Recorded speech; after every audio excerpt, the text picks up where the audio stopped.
പ്രിയ കൂട്ടുകാരെ, കഴിഞ്ഞ ദിവസം പറഞ്ഞ കഥ എല്ലാവർക്കും ഇഷ്ടപ്പെട്ടോ? ഇന്ന് നമുക്ക് മറ്റൊരു പുതിയ കഥ പറയാം. കൂട്ടുകാർക്കെല്ലാം ഇഷ്ടപ്പെട്ട ഒരു കുറുക്കൻ്റെ കഥ.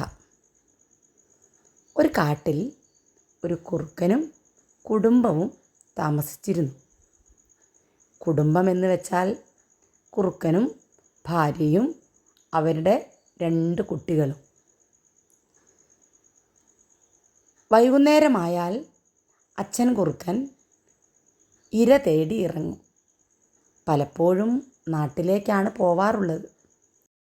നാട്ടിൽ പലരും കോഴികളെ വളർത്താറുള്ളത് കുറുക്കനറിയാം. ആരെങ്കിലും കോഴിക്കൂടടയ്ക്കാൻ മറന്നാൽ അവൻ അന്ന് കുശാലാണ്. കിട്ടുന്ന കോഴികളെയും പിടിച്ച് അവൻ കാട്ടിലേക്ക് ഓടും, കുഞ്ഞുങ്ങൾക്ക് ഭക്ഷണം കൊടുക്കാൻ. പതിവ് പോലെ അന്നും അവൻ നാട്ടിലെത്തി. ഓരോ വീടിൻ്റെ അരികിലൂടെയും നടന്നു. പക്ഷേ എല്ലാ കോഴിക്കൂടുകളും അടഞ്ഞു കിടക്കുന്നു. ഒരു വലിയ വീടിൻ്റെ മുറിക്കുള്ളിൽ വെളിച്ചം കണ്ടു. അവൻ ജനലിലൂടെ എത്തി നോക്കി. അതാ അവിടെ ഒരു കുട്ടി കട്ടിലിലിരുന്ന് എന്തോ ഒരു ചതുരപ്പെട്ടി ഉപയോഗിച്ച് കളിക്കുകയാണ്. അതൊരു മൊബൈൽ ഫോണാണെന്ന് കുറുക്കൻ അറിയില്ലായിരുന്നു. പക്ഷേ അവൻ ഇതിനു മുൻപ് ആ സാധനം കണ്ടിട്ടുണ്ട്. അവൻ്റെ ചെറുപ്പത്തിൽ അവനൊരു സർക്കസ് കമ്പനിക്കാരുടെ കൂടെയായിരുന്നു. അന്ന് അവൻ്റെ ബോസ് ഇതേ സാധനം ഉപയോഗിച്ച് കളിക്കുന്നതും ചിരിക്കുന്നതും എല്ലാം അവനറിയാം. അന്നവനത് കൗതുകത്തോടെ നോക്കിയിരുന്നിട്ടുമുണ്ട്. അപ്പോഴാണ് കുട്ടി മൊബൈൽ ഫോണുമെടുത്ത് പുറത്തെ വരാന്തയിലേക്ക് പോയത്. കുറുക്കൻ ആരും കാണാതെ പതിയെ പതിയെ നടന്ന് മുറ്റത്തെത്തി. കുട്ടി കുറച്ചു നേരം മൊബൈൽ ഫോൺ എടുത്ത് കളിച്ച് ഫോൺ അവിടെ ഇട്ട് തിരിച്ച് വീടിനുള്ളിലേക്ക് നടന്നു. കുറുക്കൻ ഒട്ടും സമയം കളഞ്ഞില്ല. ഇതു തന്നെ പറ്റിയ അവസരം. അവൻ പെട്ടെന്ന് തന്നെ മൊബൈൽ കടിച്ചെടുത്ത് കാട്ടിലേക്ക് ഓടി. ഭക്ഷണമൊന്നും കിട്ടിയില്ലെങ്കിലും വേണ്ടില്ല, ഇന്ന് കുഞ്ഞുങ്ങൾക്ക് കളിക്കാൻ നല്ലൊരു സാധനവുമായിട്ടാണല്ലോ താൻ പോകുന്നത്, അവൻ മനസ്സിലോർത്തു. അവൻ മൊബൈൽ ഫോണുമായി ഗുഹയ്ക്ക് മുന്നിലെത്തി. വളരെ സന്തോഷത്തോടെ കുട്ടികളെ വിളിച്ചു. മക്കളെ! വിളി കേട്ടപ്പോൾ തന്നെ മക്കൾ ഓടിയെത്തി. കാരണം അച്ഛൻ അവരെ വിളിക്കാറുള്ളത് മുഴുത്ത കോഴിയെയും കൊണ്ടാണ്. അതവർ മനസ്സിലോർത്തു. ആ കോഴിയുടെ രസം ഓർത്തുകൊണ്ട് അവർ ഓടിയെത്തി. അപ്പോഴവർ കണ്ടതെന്താണ്? ഒരു ചതുരപ്പെട്ടി. അച്ഛാ, ഇതെന്താ? മോനെ, ഇതാണ് അച്ഛൻ പണ്ട് മോനോട് പറഞ്ഞ സാധനം. അച്ഛൻ പറഞ്ഞിട്ടില്ലായിരുന്നോ തൻ്റെ ബോസ് ഒരു ചതുരപ്പെട്ടി ഉപയോഗിച്ച് കളിക്കുന്ന കാര്യം? അതാണ് ഈ പെട്ടി.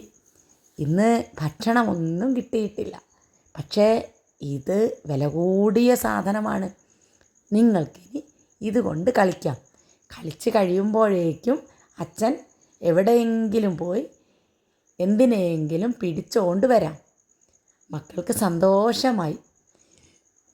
മക്കളുടെ കളി കണ്ടുകൊണ്ടിരിക്കാമെന്ന് കരുതി അച്ഛനും അമ്മയും അവരുടെ അടുത്തു തന്നെ ഇരുന്നു. കുറച്ചു നേരം കഴിഞ്ഞപ്പോൾ വീട്ടുകാർ മൊബൈൽ തിരഞ്ഞു നടന്നു തുടങ്ങി. മൊബൈൽ എവിടെയാ വെച്ചിരിക്കുന്നത്? അമ്മയുടെ മൊബൈലായിരുന്നു കുഞ്ഞ് കളിച്ചുകൊണ്ടിരുന്നത്. അമ്മ ഓടിച്ചെന്ന് അച്ഛൻ്റെ മൊബൈലിൽ നിന്ന് മൊബൈൽ എവിടെയാണെന്നറിയാൻ നമ്പർ കുത്തി അതിലേക്ക് വിളിച്ചു. അതിലെ റിംഗ് ടോൺ ഒരു നായ കുരയ്ക്കുന്ന ശബ്ദമായിരുന്നു. കാരണം അവരുടെ കുഞ്ഞിന് ഏറ്റവും ഇഷ്ടം നായയായിരുന്നു. അവിടെ അവൻ്റെ ഒരു നായയുമുണ്ട്. അപ്പോൾ അത് കുരയ്ക്കുന്ന ശബ്ദമാണ് അവർ റിംഗ് ടോൺ ആക്കി വെച്ചിരുന്നത്. അവർ അവിടെ നമ്പർ എടുത്ത് കുത്തി വിളിച്ചപ്പോൾ തന്നെ ഇവിടെ ഫോൺ ശബ്ദിക്കാൻ തുടങ്ങി. ഫോൺ എവിടെയാ ഉള്ളത്? കാട്ടിൽ കുറുക്കൻ്റെയും മക്കളുടെയും അടുത്ത്. പെട്ടെന്നു തന്നെ ഫോൺ കുരയ്ക്കാൻ തുടങ്ങി. Bow bow bow. ഇത് കേട്ട് കുറുക്കനും മക്കളും പേടിച്ച് വിറച്ചു. അയ്യോ ഭൂതം, അയ്യോ ഭൂതം എന്ന് പറഞ്ഞുകൊണ്ട് മക്കൾ ഓടി അകത്തു കയറി. ഗുഹയ്ക്കകത്തിരുന്ന് അവർ വിളിച്ചു പറഞ്ഞു, അച്ഛാ ഞങ്ങൾക്ക് വേണ്ട, ഞങ്ങൾക്ക് ഈ കളിസാധനം വേണ്ട, ഇത് ആളെക്കൊല്ലിയാണ്, ഇത് ഭൂതമാണ് എന്ന് പറഞ്ഞു. അന്നു മുതൽ കുറുക്കൻ കളിപ്പാട്ടങ്ങളൊന്നും തന്നെ കുട്ടികൾക്ക് കൊണ്ടു കൊടുത്തിട്ടില്ല. കൂട്ടുകാരെ, നമ്മൾ കളിപ്പാട്ടങ്ങൾ ഉപയോഗിക്കുമ്പോൾ ശ്രദ്ധിക്കണം. നമുക്ക് പറ്റിയ കളിപ്പാട്ടം മാത്രമേ നമ്മൾ ഉപയോഗിക്കാൻ പാടുള്ളൂ. എന്താ, കഥ ഇഷ്ടമായോ? ഇനി ടീച്ചർ പിന്നീട് മറ്റൊരു കഥയുമായി വരാം. എല്ലാവരും ചാനൽ സബ്സ്ക്രൈബ് ചെയ്യണം. ലൈക്ക് അടിക്കാനും കമൻറ്റ് ചെയ്യാനും മറക്കരുത്.